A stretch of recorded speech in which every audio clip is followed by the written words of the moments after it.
Ne vjerujemo u slobodu izražavanja ljudi koje preziremo. U slobodu uopće ni ne vjerujemo. Rekao je to Noam Chomsky, kultni američki filozof i politički aktivist. Sloboda medija odraz je demokratske kulture našeg društva, u kojem je položaj onih koji tu kulturu stvaraju daleko od standarda kojem težimo. Na tom tragu počeo sam istraživati i pisati o našem pomalo zatvorenom svijetu struke. Svijetu koji prolazi kroz dosad neviđenu transformaciju. Sve veća količina medijskog sadržaja njeno je lice, a sve nezavidniji položaj novinara njeno je naličje. Gotovo 1000 novinara i novinarki je na Zavodu za zapošljavanje. To ne bi smio biti samo zabrinjavajući statistički broj. Govorimo o sudbinama.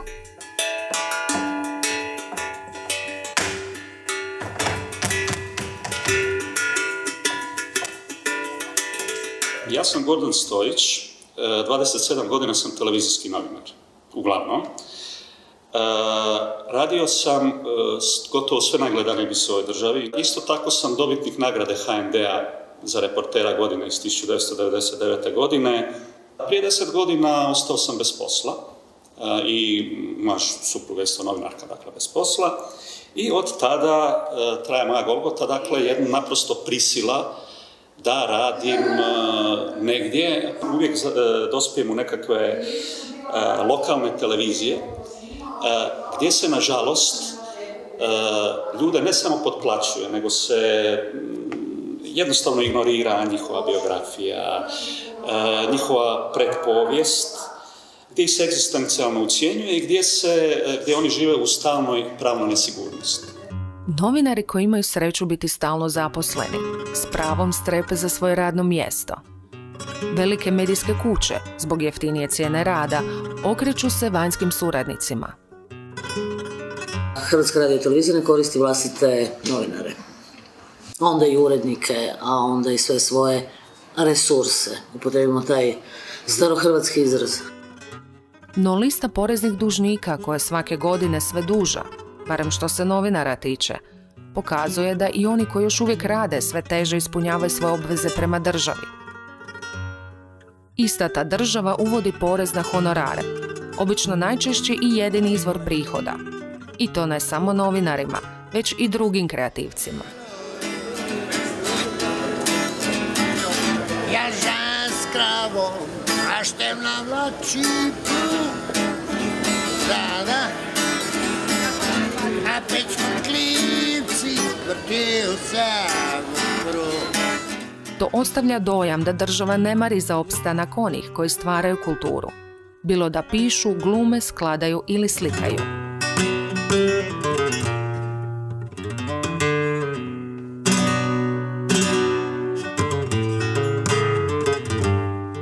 Ja sam multipraktik, i novinar, i pisac, honorarac, honorare koje dobijam su moj jedini izvor prihoda. Svjestan sam potpuno nesigurnosti i rizika koju moj poziv nosi i ne očekujem da sa novcem koji zaradim mogu ulagati u nekretnine, nekretninski biznis i ove slične vratolomije kojima se bave ljudi bliski ministru Mariću i bliski gospodi iz vlade. Očekujem samo da mi se omogući da živim, da jedem, da plaćam režije i da radim svoj posao.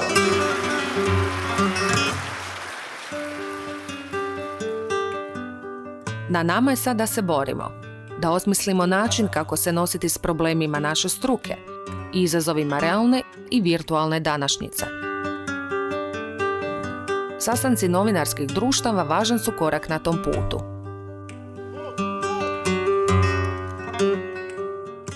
Godinu dana sam predsjednik Hrvatskog novinarskog društva. Jedna od stvari koje sam pokušao odmah od početka, prije godinu dana ili nešto manje, napraviti da stupimo u kontakt i sa ljudima koji zapravo vode i ovaj klaster. Ne znam da li znate da se nalazimo u mjesecu kreativnih i kulturnih industrija. To je nekih 40 događanja na 30 mjesta u gradu. Međutim, od tih nekih 40 događanja, samo 1,5 događaj se odnosi zapravo na medije. Imali smo čak jedan sastanak, međutim nakon toga mi se nisu više javili, tako da pretpostavljam da se kao i obično mediji smatraju industrijom samo u onom smislu u kojima se može na njima zaraditi. I nešto što se medija tiče, mislim da svi znate, ali za svaki slučaj ponovim da je Hrvatsko novinarsko društvo profesionalna udruga pojedinaca. Dakle, sastoji se od otprilike gotovo 2400 profesionalnih novinara, članova. Dakle, nijedna vlast zapravo nije napravila za medije ono što je trebala. Govorim to ne zato što mislim da se samo vlast treba brinuti za medije, ali logično da država, odnosno političke elite koje u ime građana upravljaju državom i zemljom moraju dati neke osnovne od zakonodavnih do nekih drugih okvira da bi mediji mogli raditi slobodno i novinari mogli zapravo obavljati bez političkih i drugih pritisaka svoj posao. Zbog stanja na društveno-političkoj sceni, novinari i drugi kreativci dijele vrlo sličnu sudbinu. Svaka vlast pokreće neke svoje nove nedovršene projekte i ne koristi potencijal kreativnih industrija. Najveći problem u Hrvatskoj je što mi nemamo kontinuitet. Svaki puta kada se promijeni vlast, onda svaka vlast u stvari onda postavlja svoje temelje, više brinu o sebi, a ne brinu o projektima koji su postavljeni. Zato se i dešavaju razne i štrajkovi i slične stvari, jer sad svaki koji dođe misli da mora krenuti iz početka, pa onda jednostavno sve ono što je napravljeno do sada nije važno. To vrlo često susrećem jer onda kažu aha, to su pokrenuli ovi prije, a onda sigurno vas ovaj više neće financirati. Hrvatska je zemlja koja ima puno potencijala u ljudima, puno potencijala u znanju, puno potencijala u pojedinačnim projektima, ali smo nažalost zemlja sa manjkom sustavne podrške kreativnim i kulturnim industrijama koje danas u svijetu stvaraju rastući dio udjela u društvenom proizvodu i koje zapravo temelje se na kreativnosti i na sposobnosti da se kulturna dobra i nove vrijednosti pretvaraju u proizvode koji se daju razmjenjivati na svjetskom tržištu. U hrvatskom društvu možemo zasigurno govoriti o postojanju pojedinih zajednica unutar kreativne industrije ili kreativnih profesija. Međutim, mislim da je praktično nemoguće govoriti o postojanju jedne jedinstvene ili čak više kreativnih klasa. Hrvatska ima nekoliko fakulteta na kojima školuje relativno kvalitetne inženjere. Poduzeća u našoj industriji dobivaju, solidno obrazovane inženjere sa FERA-FOI-a, PMF-a, privatnih škola kao što su Algebra, TVZ ili RIT. Ono što sigurno nedostaje u tom njihovom obrazovanju je ovo što ste vi zapravo spomenuli. Dakle, spremnost da tako neko znanje programiranja pretoče u svoj vlastiti poslovni poduhvat. Novinarsku struku možemo unaprijediti podizanjem razine svijesti o vrijednosti novinarskog autorskog rada. Protupravnim korištenjem sadržaja šteti se autorima koji taj sadržaj proizvode i za njega trebaju biti nagrađeni. Tu treba osmisliti pravni sustav koji će ne samo podržavati, već i unaprijediti načela slobodnog novinarstva.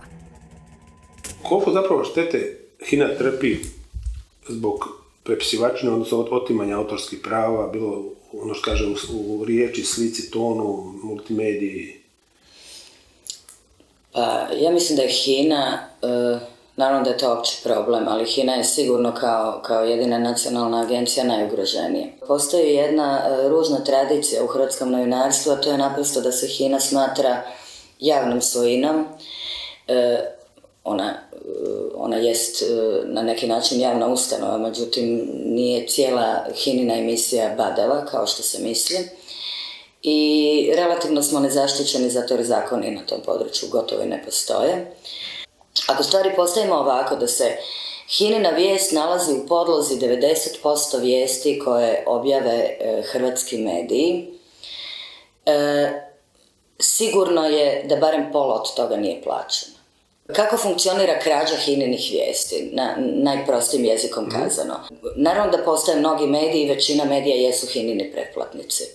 Međutim, vijesti se vrlo lako malo promijene, malo se rerajtaju, malo se krate, promijene se naslovi, vrlo teško ući u trag kako se vijest mijenjala, jel? Posebno kad vi dnevno isporučite oko 200 vijesti i sad zamislite i trebali biste imati posebni odjel koji bi pratio što se s vašim vijestima događalo. Vrlo je teško pronaći rješenje koje bi obustavilo krađu. Fotografije su najmanje na udaru, posebno od kad je evropska praksa krenula za tim da se lakše ulazi u trag u pokradenim fotografijama i fotke se kradu najmanje. One se najlakše i dokazuju, jer kad ukradete fotografiju potpuno je jasno i vrlo je lako vidjeti čija je to fotografija. Najviše se kradu tekstovi. Mi čak imamo jedan sustav za praćenje. Imamo sustav za praćenje i kad ga pogledate, to je zastrašujuće. Mislim, koliko na dnevnoj bazi, posebno govorimo o portalima, jel?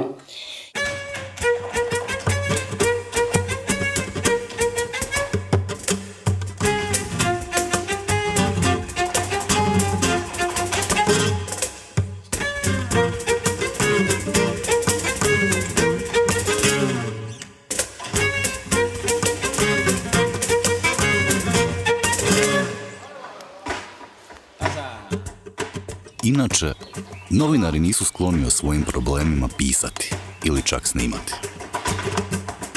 Pa čemu tolika samozatajnost, kad svoju kuću ipak poznajemo najbolje? Prošao sam dugačak i trnovit put koji prati gotovo svakog iskusnijeg novinara u Hrvatskoj. Od višegodišnjeg honorarčenja, bez bilo kakvih prava, osim raditi gotovo svaki vikend i blagdan, uz 2 tjedna neplaćenog odmora godišnje, jer normu treba ispuniti. Ponekad se čini kako novinari starog kova takvim medijima sve manje trebaju. Novinari koji umjesto da samo copy-pastaju, nešto i pitaju.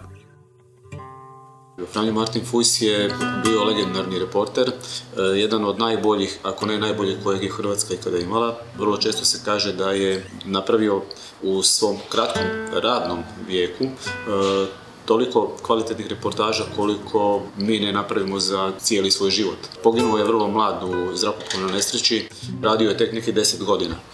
Franjo Martin Fujs je bio začetnik moderne reportaže, onake kakve mi ju danas poznajemo. Prvi je u svojim reportažama koristio fotoaparat, sam je razvijao slike i slaulihe, postao je popularan po svojim socijalnim reportažama. Njegove socijalne reportaže sežu od Zagreba gdje je živio do zadnjeg otoka hrvatskog na kojem je sam išao. Cijelu Hrvatsku je provozao biciklom, prerušavao se u skitnicu, prvi je to recimo napravio u Hrvatskoj da bi svojim čitateljima predočio kako žive zagrebačke sitnice, zagrebačka sirotinja. 3 mjeseca je živio tako, da bi što autentičnije to napisao i mu je vrlo živopisan stil i jezik koji je aktualan i danas. I danas kad čitate njegove reportaže, one možda nisu aktualne, ali vi čitate ko priče, onako kako bi reportaža trebala biti. Kroz svoje nekako novinarsko iskustvo sam naučila da je zapravo vrlo teško u dnevnom novinarstvu napraviti kvalitetan novinarski posao. Tako da gdje god mogu, uvijek sam se trudila proširiti taj svoj neki prostor koliko mi treba da napravim priču. Naravno nije to uvijek moguće, dapače danas je vrlo rijetko uopće da si novinar može dozvoliti takvu komociju, da to tako nazovem danas u radiju, jer je danas sve brzo, što prije, ograničeno nekakvim rokovima, ali i u dnevnom novinarstvu mislim da svatko od nas ko drži do ove profesije mora barem okrenuti 2-3 broja telefona da bi bio siguran da informaciju koju će prenijeti da je ona istinita. Vlasnici medija štede, navodno nemaju novaca da pošalju ekipu na teren. To naravno iziskuje neke troškove, jer se mora mrdnuti iz redakcije. Dijelom ima opravdanja naravno, ali svaka redakcija koja drži do sebe, ja mislim da ne bi smjela rezati na tim troškovima, nego da se može naći neka druga niša gdje se može uštediti neki novac. Ja sam Tomislav Radić, ponajprije sam radijski novinar, ali cijelog života sam pisao i za novine, ali radio je bio moj medij. I to je davno počelo, 65. godine, kada su mladi reporteri nosili preko ramena jedan magnetofon koji je bio jako težak. Ja sam bio vrlo mršav, tako da sam dobio hematom od tog magnetofona, to je nagrabila koja je stajala otprilike kao i fićo. Ne kaže se zabadava da je reportaža kraljica novinarstva. Dakle, ja mislim da je ona uz kvalitetan komentar najzahtevnija novinska forma. Dakle, govorimo o kvalitetnoj reportaži, iako svašta može proći kroz reportažu. Pa ja mislim da je ovo što se događa s portalima tragično. Portali niču, uopće, ja ne znam, treba li te tvorbe nazivati portalima. Mislim, to što se događa u tom dijelu medijskog prostora. Novinar mora imati i znanja, općenitog znanja, što je također danas u našem novinarstvu vrlo diskutabilan pojam. I naravno mora imati šlifa, jer reportaža nije klasično novinarstvo, a nije ni književnost. Ona je tu negdje između. Novinar je osoba koja je u narodu, koja je dio od uvijek svih priča, svih zbivanja i događanja. Ili vam čovjek kaže, ili sami uočite nekakvu neskladnost u nečemu što je neki političar predstavio, neki projekt ili nešto. To su počeci. Ili vam ili sami doživite nepravdu, naravno, i onda krenete tim putem. I onda dolazite do informacije, imate te pisane dokumente koji su posvugdje po državnom arhivu, upravama i tako dalje.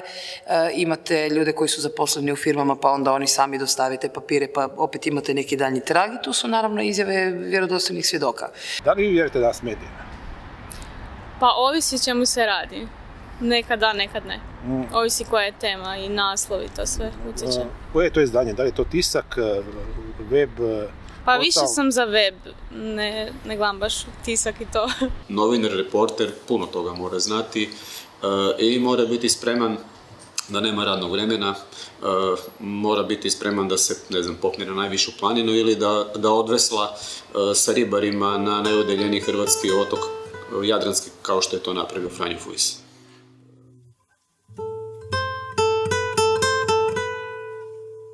Pokazalo se da na duge staze nema medija bez novinara. Ma koliko nas pokušavali uvjeriti da se novine, radio, televizija i portali, takozvani medijski sadržaj, mogu proizvoditi gotovo i bez novinara. U praksi je to onda samo još jedan medijski projekt, neprepoznatljiv ili sličan drugom kao jaje jajetu, koji nije tu radi čitatelja ili slušatelja, već radi neke dodatne koristi ili višeg interesa.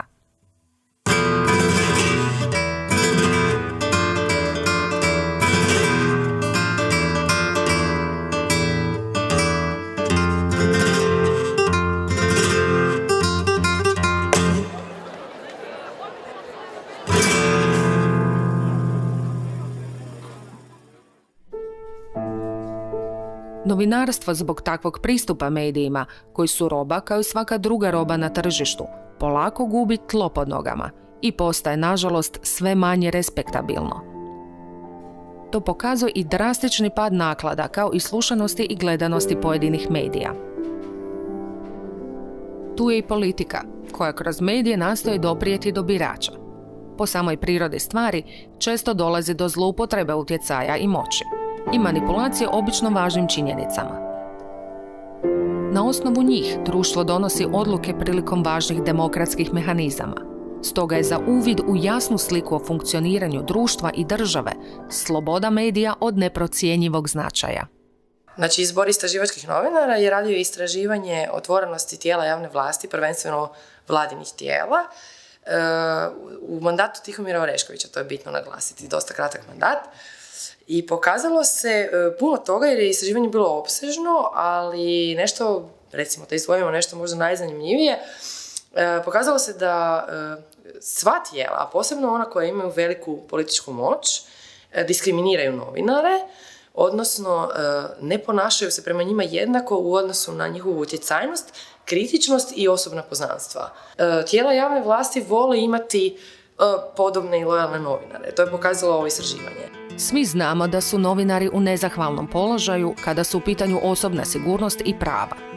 Njima je potrebno zaštititi slobodni novinarski rad i tretirati ga kao autorsko djelo. Na taj način možemo našu struku učiniti uglednijom i osloboditi sav njen kreativni potencijal. Društvo za zaštitu novinarskih autorskih prava je mlado. Ako se gleda u povijest Hrvatskog novinarskog društva, osnovani smo 2008. zahvaljujući grupi entuzijasta koju je zapravo poveo kolega Ivica Gačar. I on je najviše pridonio tome da danas imamo društvo koje okuplja, kao što je Marinko rekao, oko 500-tinjak članova. U to vrijeme, 2004. ja sam pokušavao obraniti ovo što vidim da danas ljudi govore konačno. Vi imate honorarce koji imaju to jedini i isključivi dohodak. I sad pazite šta vi njima radite sa ovim. Naplaćivat ćete im taj porez, a kad bi išli analizirati kakva oni eventualno prava iz toga mogu dobiti, ništa. Jednostavno rečeno, mi smo nekakav pandan, recimo, ZAMP. Uspjeli smo se izboriti da press clipping kuće daju određenu naknadu koja se skuplja u jedan godišnji fond i po pravilima koja smo usvojili, 50% od prikupljenog iznosa ostaje novinarima, autorima, 50% ide nakladnicima. Naša strukovna udruga HND u 2017. godini broji 2350 članova, dok naše društvo za zaštitu novinarskih autorskih prava ima 500 članova. No problemi su nam gotovo pa isti, a jedan od ključnih je inertno članstvo. 3000 adresa, ako manje od 300 je ispunilo, tako? Kao za izbor novinara godine. Ovdje na 3000 adresa dođe 300, 400, 500. Tako nama bude i na skupštini. Ja sam mislila da to spomenuti kao jedan od problema neaktivnosti. Nezainteresiranost ljudi. Svi bi nekakva prava i ovo, ali kad treba, znam. Ono što žulja svakog novinara kad uđe u kafić svaki dan su u biti novine koje se čitaju, a koje se ne kupuju. Nije stvar samo ni u tome da se te novine, da se kupi jedan primjerak novina pa ga pročita 10 ljudi jer je to za svakog novinara uspjeh i drago nam je da je doseg veliki. Međutim, čak se ni ta jedan ili dva primjerka po kafiću ne kupe, nego se za jednu kavu iz tog kafića odnesenu prodavaču u nekom kiosku pročitaju pa na kraju dana vrate u remitendu. Mi smo tražili objašnjenje za takve postupke. I rečeno nam je da se novine za koje je vidljivo da su čitane ne vraćaju kao remitenda. Međutim, iluzorno misliti da se baš svaki primjerak pregledava i da se na svakom primjerku vidi je li diran ili ga pročitala jedna osoba ili ga je pročitalo 10 ili 50 osoba. Znači, u tim istim kafićima se naplaćuju naknade ako se sluša glazba i taj novac se raspoređuje autorima te glazbe, međutim novinarima i nakladnicima se ne daje naknada za čitanje naših tekstova. Drago mi je da smo dio ovog projekta, zato jer smatram da je agencija možda u najugroženijoj poziciji kad je riječ o autorskim pravima i to iz puno razloga. Svakako je prvi od njih to što se nalazimo u pozadini ili u dijelu većine vijesti koje se plasiraju u hrvatskim medijima i u drugim medijima vani. Ja sam Sergio Bratov, glavni urednik HINE. Dakle, ravnateljica je spomenula jedan dio priče, tu je ona bolje upoznata, ali iz sadašnje prakse u ovih 4 godine kako sam na čelu uredništva HINE, mi imamo, mogu reći, dvije vrste problema. Dakle, jedan je problem, ona je klasična, ako mogu tako reći, krađa, dakle, neko ko nije korisnik HINE, dočepa se šifre nekog našeg novinara, urednika, uđe na HININ sajt ili na bilo koji način, uzme HININ proizvod i dalje ga šera, odnosno objavljuje bez ikakve straha da će u ovoj našoj pravnoj državi brzo doći pred lice pravde, da tako kažem, na sud. Ja sam prošli tjedan u svojstvu člana odbora EANE, to je naša krovna organizacija novinskih agencija, bila zajedno s kolegama u Briselu, u Europskoj komisiji, koja bi uskoro trebala iznjedriti jednu direktivu, a koja bi se ticala autorskih prava. Međutim, oni se za sada ograničavaju samo na izdavače. Ja zaista mislim zadnje 2 godine vidim taj napredak u ugovaranju, poslovnom ugovaranju, da tu više nema toliko ilegalnih radnji, nego jednostavno ljudi shvate da, a kažem, za jednu fotku je jedan naš portal $55,000 platio. I meni, kao i vama, ostaje da preživimo učestalo smanjivanje stečenih prava. Brojne otkaze ugovora o radu i uzaludnu nadu da sljedeća čistka u redakciji, koje su ionako sve manje, neće zakačiti baš mene. Da neću postati nepodoban i prekobrojan. Da neću biti istjeran iz struke i posla koji volim.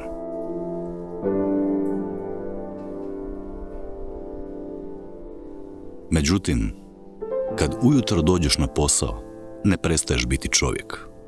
Kao što ne prestaješ biti novinar kad odeš s posla ponekad u 5 popodne, a ponekad u 5 ujutro.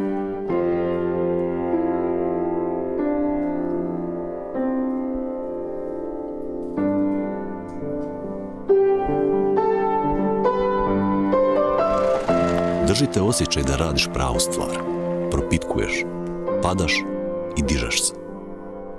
Potičeš i druge da ustraju u svojim naporima. Svojevrsni si korektiv društva, ali moraš biti svjestan svoje odgovornosti.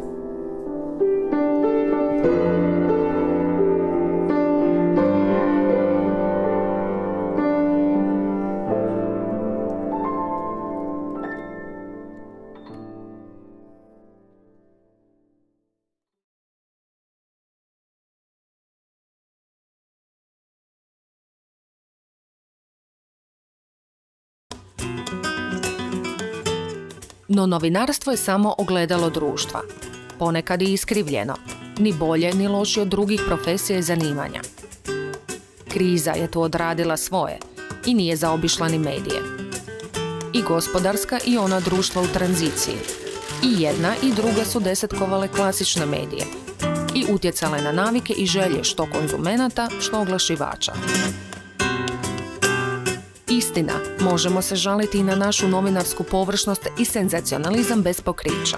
Novine koje ponekad liče na mali oglasnik. Slične naslove na portalima i ograničeni raspon tema u dnevnicima svih naših televizija. To je lice medija. A naličje je snižavanje plaća, brojni otkazi, gašenje pojedinih izdanja ili njihova transformacija i prilagodba za nove medijske platforme.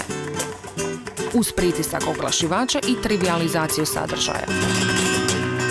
To je samo vrh sante leda na kojoj svi skupa plovimo.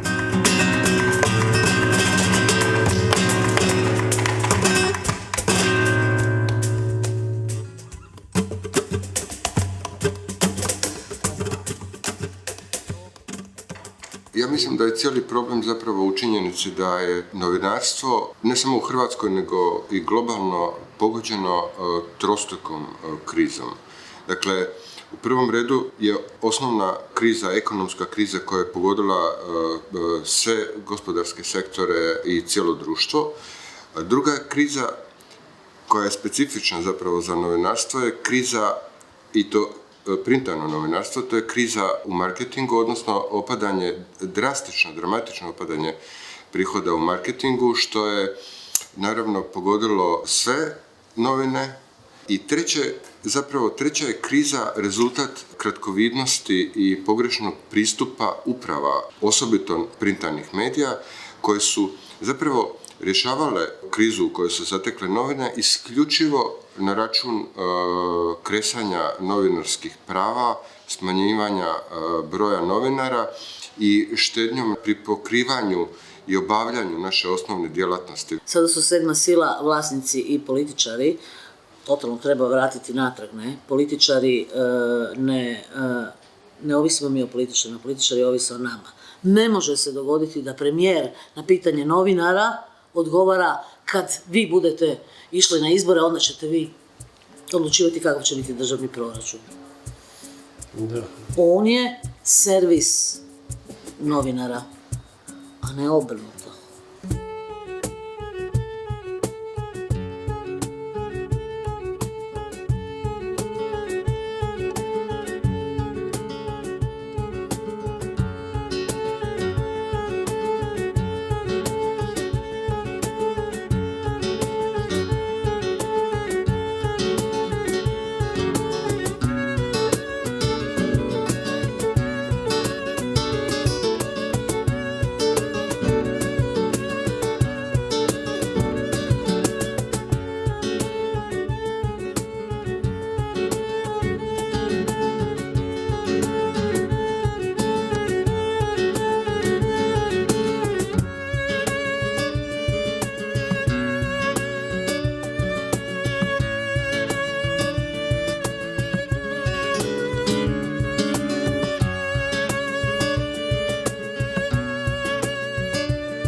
Pa nisu novinari servis politike, niti servis vlasnika.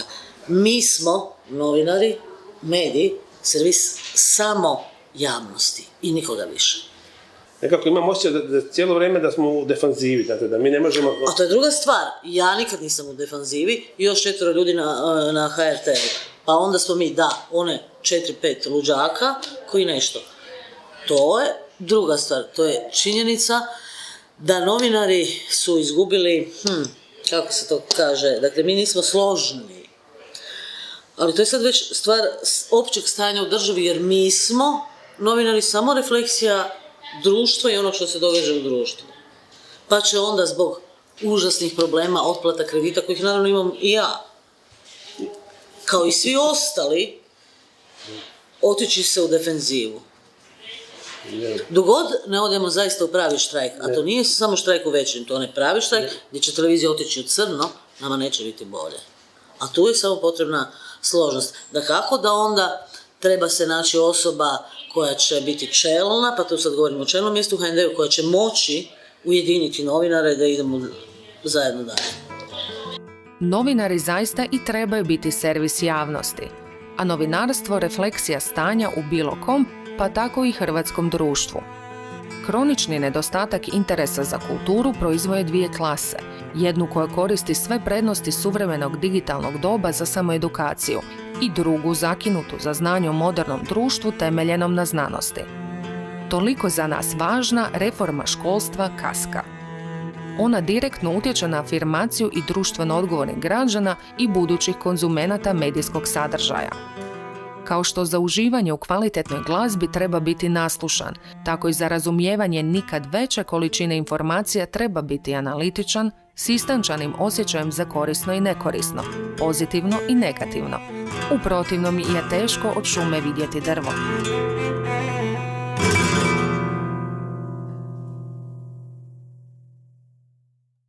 Mi svoju uslugu, odnosno svoje kreativce koje imamo ovdje i koje bi trebali njegovati, jer to je naš glavni ljudski kapital, nećemo sigurno uvoziti iz Kine. Dakle, to nije roba, to nije neka određena proizvodnja koja se eventualno tamo može napraviti, nego je to kreativni ljudski potencijal koji mi imamo i nedovoljno ga njegujemo, morali bi ga malo više njegovati i ne možemo ga outsourcati. Šta reći da ne budem previše negativan, mislim da će prosvjed danas u 6 da će reći puno po tome pitanju gdje smo mi danas, gdje nismo danas, ali mislim da zaostajemo jako puno, da zaostajemo sve više. Govorili smo prije 10 godina da zaostajemo, međutim smo počeli zaostajati još više. Upravo zbog toga što ne razmišljamo o kreativnosti kao sastavnoj stvari našeg društva i nečemu što nam omogućava promjene i nam omogućava napredak. Novinari su dio kreativnih kulturnih industrija i oni u principu su isto kreatori. Dakle, novinari isto moraju pisati, znat lijepo pisati. To je u stvari jedna od najvećih vještina i najvećih snaga kreativnih i kulturnih industrija, osim osmišljanja inovacija i prenošenja poruke, dakle komunikacija. Jer sve ono što radi kultura i umjetnost je u stvari prenosi određenu poruku, određenog vremena, određene situacije, svega i to je svojevrsna umjetnost koju ja mislim da kod nas dovoljno se ne valorizira. Pa evo recimo danas će Zagrebom protutnjati jedan protest protiv kočenja reforme obrazovanja. To je jedan primjer kako država može ili ne radi svoj posao na promoviranju kreativnosti u obrazovnom sustavu, u institucijama sustava, u djelovanju javne uprave, u zakonodavstvu, u svemu. Mi smo generalno premalo poduzetnički orijentirana zemlja u kojoj smo navikli da tržišno gospodarstvo gine pod teretom budžetskog gospodarstva, odnosno proračunska ekonomija tere tržišnu ekonomiju, onda se to isto događa i kulturnim industrijama koje umjesto da dobiju poticaj, da dobiju okruženje u kojem će se razvijati, zapravo dobiju birokratske utege i hrpu nevolja i političkog utjecaja koji im ne treba. Ne treba se zanositi i živjeti u oblacima, jer je sloboda medija, a o medijskoj pismenosti da i ne govorimo, niska i Hrvatska bilježi pad.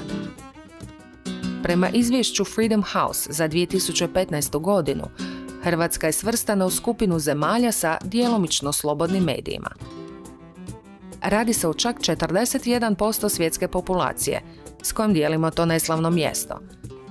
Odabirući put prijetnji medijskim slobodama, Hrvatska prati Mađarsku, Sloveniju i Poljsku.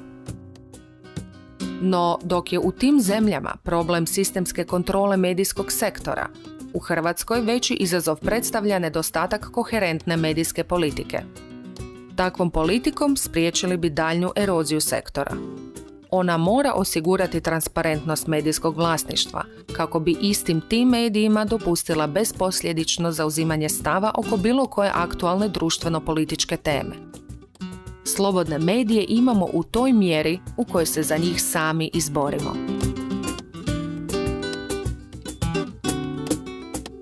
Dakle, kao što znamo, vrijeme je lažnih vijesti i takozvanih alternativnih činjenica, globalno se povećava i ugroženost medijskih sloboda.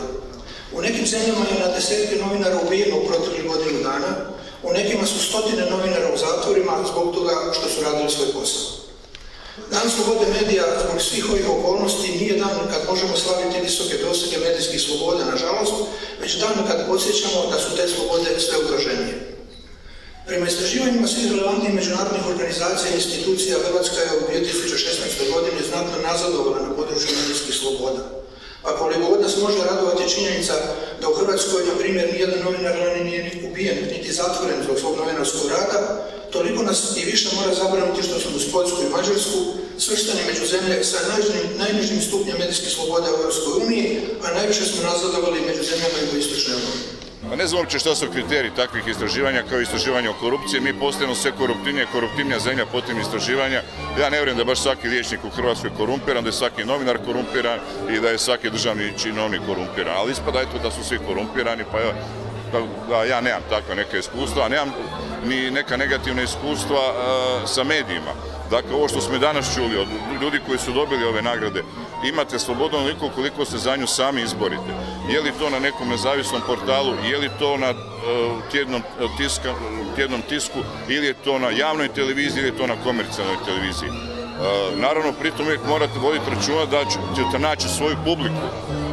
Može, šta će vama sloboda sama za sebe ako nikoga od te slobode ništa ne zanima, ako to priča koju slobodno radite, nikoga ne zanima. Znači da je loša i dosadna priča. Znači prva priča mora biti atraktivna, mora biti zanimljiva, a onda se za nju imate pravo boriti i tražiti slobodu. I mislim da ćete tu slobodu i dobiti. Da li vjerujete medijima danas?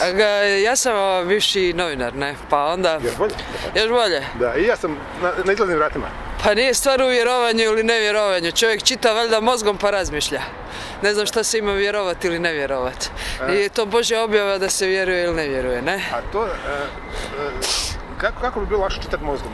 Da li tisak, web, televizija, elektronika? Koji mediji? Sve skupa, a na kraju vlastita pamet. Znači između redova? Da li treba čitati između redova? Ne, nego i života. Iz života? I života. A da li mediji taj život prenose vjerodostojno, odnosno istinu, je li točno? Djelomično. Djelomično. Nema se ova velika slika. Ako se ima velika slika, onda se slaže mozaik. Od svih tih medija i od svih tih gluposti. Tako da to su djelomične istine, svake iz svoje perspektive, iz svog nekog cilja, i svoje, a najčešće iz novinarske ljenosti, odnosno brzine, odnosno vremena koje melje da se ispuni. Novinari prenose, ne, uglavnom. Ponekad se čini kako vatru gasimo benzinom. Svatko za sebe pokušava pronaći neko svoje utočište. Ponekad trpimo degradaciju, jer smo na uštrb kvaliteti prisiljeni proizvoditi ono što bi se u glazbi nazvalo lakim notama. Možda senzacionalističko privlačenje naše publike utječe pozitivno na prodaju oglasnog prostora, ali time gubimo kredibilitet u očima javnosti. Da li vjerujete medijima danas? Pa gledajte ovako, danas u doba interneta je vrlo lako provjeriti informaciju. Uglavnom da vjerujem, ali ponekad sam i skeptičan. Da su to elektronski mediji, tisak? Je podjednako. I jedni i drugi znaju lagati. Pa vjerujem televiziji prije svega. Hrvatskoj radi televiziji. Mislim da objektivno. Znači, mogu biti kritičan, ne?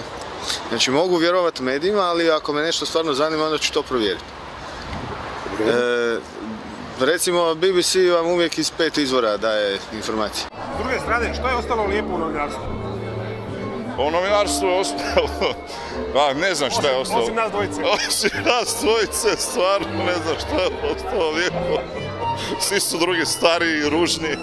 Ne, šalim se, pa novinarstvo ima tu, evo, divnu neku predispoziciju u javnosti, dakle da ljudi misle da ti si čovjek koji rješava probleme. Naravno da nisi čovjek koji rješava probleme, niti možeš riješiti probleme, ali još uvijek ima to neka mrva ugleda, nekog značenja i onda je to neka mrva motivacija koja te tjera da eto nešto radiš, da ne radiš uvijek samo za pare, da ne radiš samo za najširu publiku, da radiš nešto i za one ljude i za priče koje nisu komercijalno isplative, ali ih moraš se skupa pakirati tako da budu svima razumljive i prihvatljive. Mislim da je sada teže raditi nego što je bilo meni. Jako sam ja živio u ona kao zabranjena vremena, ali mi smo u ono vrijeme imali podršku nekih starijih kolega. Danas ne znam čiju podršku imaju ovi novinari koji žele biti samostalni, koji žele biti otvoreni, koji žele biti iskreni. Ja sam imao priliku zajedno sa mojim kolegama, govorimo o 70. godinama, da smo izmišljali neke stvari i da su nas stariji kolege podržavali. Naravno, ne svi. Šta je bilo to lijepo u novinarstvu? Šta je vas održalo sve ove godine, od prošlog stoljeća do ovoga? Na to pitanje ne bih znao odgovoriti, ali ja sam negdje već u srednjoj školi znao da ću biti novinar. Međutim, moram sad biti iskren.